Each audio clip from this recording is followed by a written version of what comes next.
Hello everyone, welcome to the student. ALP CBT 2 के लिए best weekly study plan का ये तीसरे वीक का स्टडी प्लान है। इस वीडियो को शुरू करने से पहले मैं कुछ बातें बताना चाहता हूँ। एएलपी के सीबीटी 1 में जिनका बेहतर स्कोर है और कई लोगों का स्कोर जेई के सीबीटी 1 में भी बहुत अच्छा है, तो वो लोग कंफ्यूज हो रहे हैं कि एएलपी की तैयारी को हम कंटिन्यू रखें या फिर जेई की तैयारी को हम कंटिन्यू करें, क्योंकि दोनों में उनका स्कोर बेहतर हो रहा है। तो ऐसे में देखिए, जब सीबीटी 2 का पेपर का अनाउंसमेंट होगा तो उसी के आसपास जेई के भी सीबीटी 2 का पेपर का अनाउंसमेंट होगा। तो ऐसे में आपको जेई के पेपर और एएलपी के सीबीटी 2 के पेपर के बीच में जो गैप है बहुत ज़्यादा देखने को नहीं मिलेगा। तो इसीलिए आपको अभी से चूज करना होगा कि किस एग्ज़ाम को हमें फोकस में रखना है।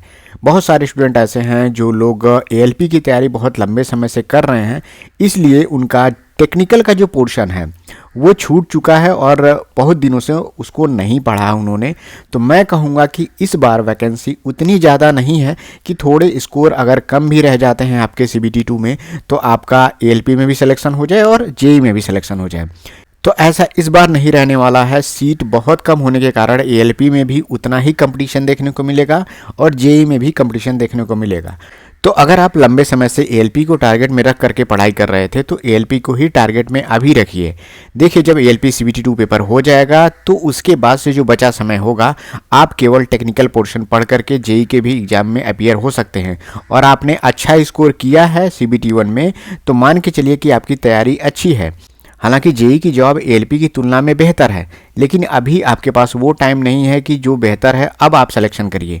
तो अभी क्या है कि अगर आप एएलपी की तैयारी कर रहे थे तो उसी को अपने टारगेट में रख करके अपनी तैयारी आगे बढ़ाइए।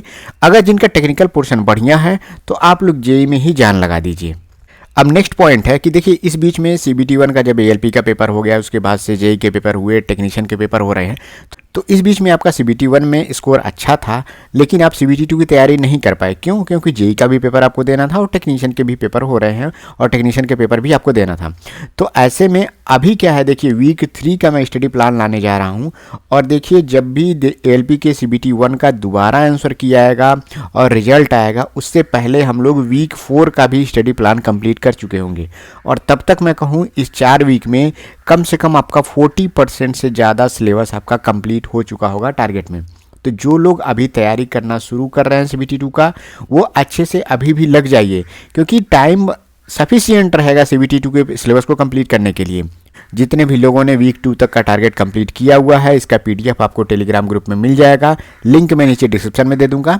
तो जो लोग चैनल पे नए हैं प्लीज़ चैनल पे आप लोग बने रहिए, जिससे मैं ज़्यादा से ज़्यादा हो सके आपकी मदद कर पाऊँ। तो आइए अब शुरू करते हैं वीक 3 का स्टडी प्लान में हमें क्या क्या चीज़ें करनी है। सबसे पहले वीडियो से ही मैंने कहा था कि आपको टेलीग्राम ग्रुप ज्वाइन कर लेना है और द स्टूडेंट चैनल को सब्सक्राइब कर लेना है। ये आपके ऊपर है, अगर आपको वीडियो पसंद आता है, इससे आपको बेनिफिट मिलता है तो आप चैनल को सब्सक्राइब कर लीजिए। उसके बाद से इंपॉर्टेंट चीज़ है बुक्स आप कलेक्ट करके रख लीजिए, जो मैंने बुक्स हर वीडियो में बताए हुए हैं। पहले वीक प्लान में भी मैंने बुक्स के बारे में डिस्कस किया हुआ है।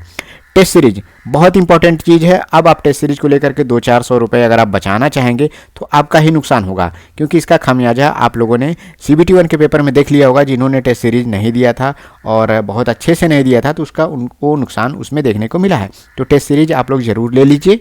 जिनके भी पास टेस्ट सीरीज नहीं है वो लोग टेक्स्ट बुक का टेस्ट सीरीज ले सकते हैं। इसका ग्रैंड फिनाले सेल आपका 28 तारीख अर्थात आज से लेकर के 31 दिसंबर तक चलने वाला है, जिसमें आपको जो ईयरली पास है पास प्रो आपको 307 रुपये में मिल जाएगा। लेकिन अगर आप कोड यूज करते हैं STUD तो इसमें आपको 12% का एक्स्ट्रा ऑफ आपको देखने को मिल जाएगा। तो ये बहुत ही अच्छा मौका है। जिनके भी पास टेस्ट सीरीज नहीं है वो टेस्ट सीरीज जा करके ले सकते हैं। इसका लिंक मैं नीचे डिस्क्रिप्शन में आपको दे दे रहा हूँ। उसके बाद से स्टडी नोट्स, आपने अब तक जो नोट्स बनाए हैं वो साथ में रखे रहिए, उसका भी रिवीजन करना बहुत ज़रूरी है। उसके बाद से प्रीवियस ईयर क्वेश्चन का जो बुक है वो आपके पास होना चाहिए। अब आते हैं हमेशा की तरफ। पहला जो टारगेट है हमारा 3 प्रीवियस ईयर क्वेश्चन पेपर आपको सीबीटी 2 के करने हैं, जो पिछली बार पेपर में हुए हैं 2018 वाले जो वैकेंसी आई थी उसमें। अब देखिए 3 वीक का स्टडी प्लान में हमने 3 प्रीवियस ईयर क्वेश्चन करा दिए हैं सीबीटी 2 के। इसके अलावा भी अगर बचा होगा तो आप उसको नेक्स्ट वीक में कवर कर लीजिएगा। अब आगे से हम लोग वीकली स्टडी प्लान में इस टॉपिक को इंक्लूड नहीं करेंगे। इससे आपका जो समय बचेगा उसको हम जो पार्ट बी का पोर्शन है उसमें एक एक चैप्टर बढ़ाएंगे। दूसरा टारगेट हमारा 2 टेस्ट सीरीज हमें देना ही देना है CBT 2 का, ये हमेशा पहले वीक से चलता आ रहा है। तीसरा टॉपिक है यहाँ पे 2 पेपर आपको ALP CBT 1 के 2024 में जो पेपर हुए हैं उसको सॉल्व करना है। ये हर एक वीक में करना ही करना है, ये कंपलसरी है। ये टॉपिक मैंने इसलिए इंक्लूड किया है कि जो नया पैटर्न है रेलवे का, जो किस तरह के क्वेश्चन उसमें पूछे जा रहे हैं, उससे भी आपको फ़ायदा होगा और इसका भी आइडिया आपको लगेगा। नेक्स्ट टॉपिक है हमारा मैथमेटिक्स। मैथमेटिक्स में हमने 3 चैप्टर हर एक वीक में कहा है करने के लिए, जिसमें आपको हर एक वीक से अगर 50 क्वेश्चन, हर एक चैप्टर से आप 50 क्वेश्चन करते हैं तो आपको 150 क्वेश्चन कम से कम करने हैं। मैं हर एक वीक में 3 चैप्टर क्यों इंक्लूड कर रहा हूँ? हालांकि देखा जाए ये 3 चैप्टर ज़्यादा हैं, लेकिन इसलिए इंक्लूड किया जा रहा है कि जो लोग CBT 1 की तैयारी ईमानदारी से किए हैं और सिलेबस अच्छे से कंप्लीट किया हुआ है, उनके लिए ये 3 चैप्टर एक वीक में कंप्लीट करना बहुत ही नॉर्मल बात है। लेकिन कुछ लोग कहेंगे कि हमने ये चैप्टर बिल्कुल पढ़ा ही नहीं है। तो अगर आपने वो चैप्टर बिल्कुल पढ़ा नहीं है तो मान के चलिए कि आपकी तैयारी CBT 1 के ही लेवल पे नहीं हो पाई थी, तो आप अभी भी पीछे हैं। लेकिन फिर भी आपको दिन रात एक करके मेहनत करेंगे तो आपका ये चीज़ें कंप्लीट हो जाएंगी। तो इस 3 चैप्टर में आपको इस वीक कंप्लीट करना है। स्पीड एंड डिस्टेंस 50-60 क्वेश्चन इसमें करिएगा। दूसरा है बोट एंड स्ट्रीम, इसमें आप 30 क्वेश्चन भी अगर आप कर लेंगे तो भी बहुत है इसका, इसमें ज़्यादा वैरायटी आपको देखने को नहीं मिलती है। तीसरा चैप्टर हमने ज्योमेट्री से इंक्लूड किया है, जिसमें रेक्टेंगल और इसके टाइप के जो क्वेश्चन हैं वो आपको देखने हैं इसमें।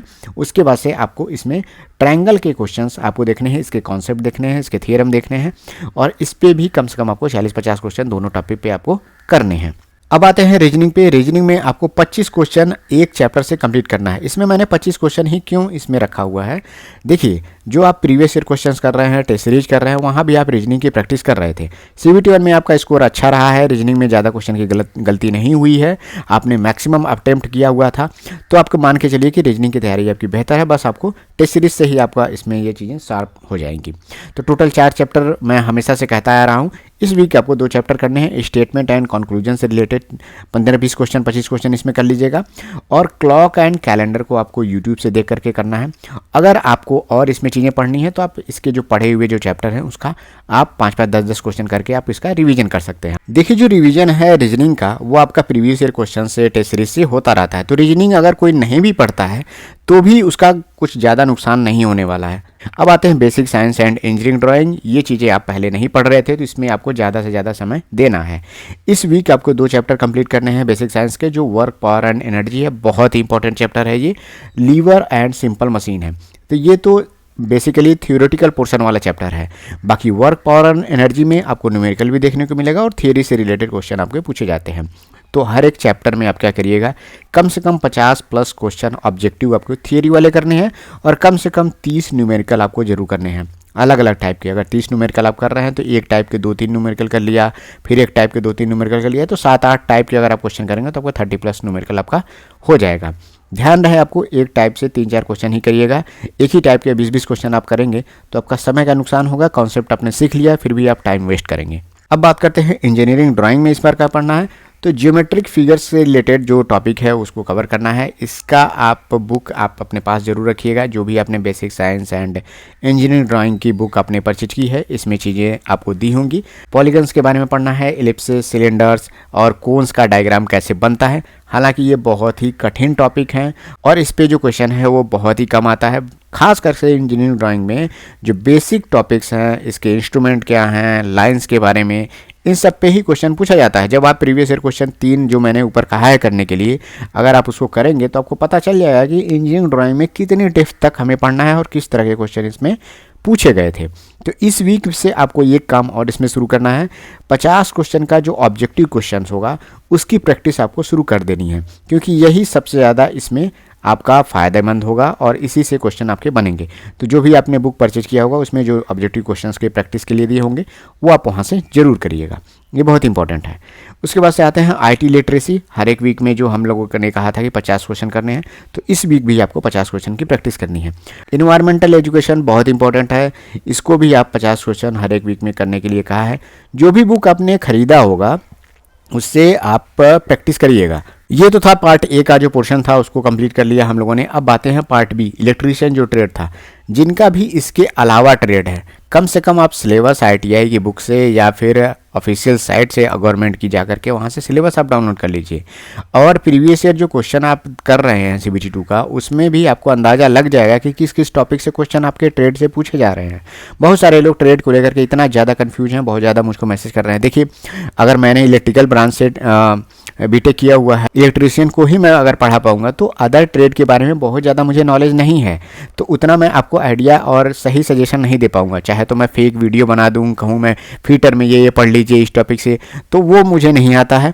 मैं जो जानता हूँ जिससे आपको मदद हो सकती है, तो उस पर ही मैं आपको जो सजेशन दे पाऊंगा। जो भी वीकली टारगेट मैं दे रहा हूँ, अगर इलेक्ट्रीशियन आपका ट्रेड नहीं है तो आप अपने ट्रेड से ही जो सिंपल चैप्टर हैं उसको आप इंक्लूड करके एक एक चैप्टर आप वहाँ से पढ़िए। प्रीवियस ईयर क्वेश्चन से देखिए कौन कौन से ऑब्जेक्टिव क्वेश्चन से रिलेटेड क्वेश्चन आ रहे हैं, वो लाइन आप अंडरलाइन करिए, उसको मार्क करिए। टेस्ट सीरीज देंगे, उसमें भी आपको अंदाजा लगेगा किस तरह के क्वेश्चन आ रहे हैं और कौन कौन से जो लाइन्स हमारे लिए इंपॉर्टेंट है वो वहाँ से आपको अंदाजा लगेगा। तो इस तरह से आप अपने ट्रेड की तैयारी कर सकते हैं। इस वीक में हमने कहा ही था कि ट्रांसफार्मर इसमें कंप्लीट करेंगे। थोड़ा सा लोग कह रहे थे कि जो टॉपिक है, जो चैप्टर आप दे रहे हैं, उसको थोड़ा सा और एक्सप्लेन कर देंगे तो और अच्छा होगा, तो मैंने ट्रांसफार्मर को यहाँ पे थोड़ा सा एक्सप्लेन करने की कोशिश की है। सबसे पहले ट्रांसफार्मर है, ट्रांसफार्मर के प्रिंसिपल के बारे में हमें पढ़ना है, इसके पार्ट्स के बारे में पढ़ना है। हर एक जो टॉपिक मैंने यहाँ पे लिखा हुआ है, 4-5 लाइन बेसिक, 5-6 लाइन ही आपको पढ़ने हैं। बहुत आपने बीटेक में पढ़ा होगा, डिप्लोमा में पढ़ा होगा, बहुत डीप में दिया हुआ चीज़ें, तो उतना डीप में नहीं जाना है, इसका आप ध्यान दीजिए। सिंपल उसके बारे में आपको पता होना चाहिए, प्रिंसिपल पता होना चाहिए, यूज क्या है, उसमें कौन कौन से पार्ट्स लगे हुए हैं, उसकी हानियाँ क्या हैं, ठीक है। तो ये सारी चीज़ें आपको वहाँ से बस देखनी है। कोर के बारे में पढ़ना है, वाइंडिंग कैसी होती है, कंजर्वेटर के बारे में, रिले के बारे में, ब्रीदर के बारे में, सिलिका जेल से रिलेटेड क्वेश्चन आ जाता है, उसके कलर को लेकर के। ट्रांसफार्मर ऑयल का क्या काम है ट्रांसफार्मर में, इससे रिलेटेड आपका क्वेश्चन आ जाता है। तो बस इतना आपको पार्ट्स के बारे में पढ़ लेना है। इसके अलावा भी जब आप बुक खोलेंगे तो 1-2 पार्ट और आपके एक्स्ट्रा उसमें देखने को मिलेगा। इसके बाद से टाइप में सबसे इंपॉर्टेंट है step up transformer, step down transformer, auto transformer, current transformer और पोटेंशियल ट्रांसफार्मर। ये 4 टाइप तो बहुत ही इंपॉर्टेंट है। उसके अलावा भी जैसे मान लीजिए कोर के आधार पे भी 3-4 टाइप होते हैं ट्रांसफार्मर के, उसको आप एक बार देख लीजिएगा, लेकिन बहुत ज़्यादा ध्यान देने की जरूरत नहीं है आपको। Single phase transformer, 3 phase transformer, इन दोनों में डिफरेंस क्या है, इसका बेसिक प्रिंसिपल क्या है, ये आप देख लीजिएगा। और करंट ट्रांसफार्मर और पोटेंशियल ट्रांसफार्मर का प्रिंसिपल है, किस स्पेस पे ये काम करते हैं और इसका यूजेस क्या है, इसको आपको देख लेना है। इसके बाद से कुछ इंपॉर्टेंट फार्मूले हैं जो आपको यहाँ पे देखना है। उसके नंबर ऑफ कॉइल्स और वोल्टेज और करंट के बीच में जो रिलेशंस है, इससे रिलेटेड आपका न्यूमेरिकल आ सकता है सिंपल। उसके बाद से एफिशिएंसीज पे रिलेटेड जो फार्मूला है उसको देख लेना है, उस पर न्यूमेरिकल देख लेना है। ईएमएफ निकालने का जो फार्मूला है, हालांकि अगर आप फार्मूला भी याद रख पाते हैं तो कभी कभी दे देता है कि ये ट्रांसफार्मर के ईएमएफ निकालने का जो फार्मूला है 4 ऑप्शन दे देगा, इसमें चारों फार्मूले लिख देंगे, कहीं पे क्या करेगा एफ को गायब कर देगा, कहीं एन को गायब कर देगा। तो अगर आपको फार्मूला पता होगा तो देखिए इसमें कोई न्यूमेरिकल भी नहीं लगाया आपने और आपका आंसर सही हो जाएगा। तो आपको ये फार्मूला भी याद होना चाहिए। वोल्टेज रेगुलेशन कैसे हमें निकालते हैं, नो लोड पे वोल्टेज माइनस फुल लोड पे वोल्टेज अपन फुल लोड पे वोल्टेज इंटू 100 करके ये वोल्टेज रेगुलेशन जो परसेंटेज में आपका निकल के आता है। इसके अलावा मैंने इस वीक में दूसरा एक टॉपिक दिया हुआ है, वो है सेमीकंडक्टर एंड डायोड। सेमीकंडक्टर, इसके टाइप, इसकी कैरेक्टरिस्टिक्स, इसके यूजेज, ये आपको पढ़ने हैं। डायोड के बारे में इसके कैरेक्टरिस्टिक और इसके यूजेज आपको पढ़ने हैं। और ये जो टॉपिक मैंने बताया पार्ट बी में, आप इस वीक इसे कंप्लीट करिएगा। जो भी चीज़ें मैं इसमें वीकली स्टडी प्लान में आपको दे रहा हूँ वो 1 वीक से ज़्यादा समय लग सकता है कंप्लीट करने में, लेकिन आप मेहनत ज़्यादा से ज़्यादा करने की कोशिश करिए। देखिए अभी तक जो भी आपने मेहनत किया वो अब एफर्ट बढ़ाने की ज़रूरत है। और जो भी आपका पेपर होगा इसी बीच में आपने जो मेहनत कर दिया CBT 2 के लिए, उसके बाद से क्या है, साइको के पेपर में बहुत ज़्यादा मेहनत नहीं करनी होती है। डॉक्यूमेंट वेरिफिकेशन होगा, मेडिकल होगा। अगर आपका स्कोर अच्छा होगा तो आप कहीं भी यूट्यूब के वीडियो के कमेंट सेक्शन में ये कमेंट करते हुए नहीं पाए जाएंगे कि मेरा सर 70 नंबर है, 50 नंबर है, 40 नंबर है, क्या मेरा हो पाएगा कि नहीं हो पाएगा। दिन रात आप इसे डर में रहेंगे कि पता नहीं होगा कि नहीं होगा। तो इस डर को दूर करना है तो उसके लिए आज ही जगिए, आज ही मेहनत करिए। ठंडी का मौसम बहुत आइडियल टाइम होता है पढ़ने के लिए। जो लोग द स्टूडेंट के टेलीग्राम ग्रुप से जुड़ना चाहते हैं वो लोग यहाँ से आप जाकर के जुड़ सकते हैं। ये PDF वहाँ पे अपलोड कर दिया जाएगा। इंस्टाग्राम पे भी आप द स्टूडेंट को फॉलो कर सकते हैं। और जो लोग नए हैं द स्टूडेंट चैनल पे, प्लीज़ चैनल पे आप बने रहिए। मिलते हैं नेक्स्ट वीडियो में। अगला वीडियो हमारा होगा ALP और JEE से रिलेटेड की कौन से आप प्रिपरेशन कंटिन्यू कर रखिए और क्या क्या चीज़ें आपको ध्यान देनी है, ठीक है। तो मिलते हैं नेक्स्ट वीडियो में। Thank you, all the best.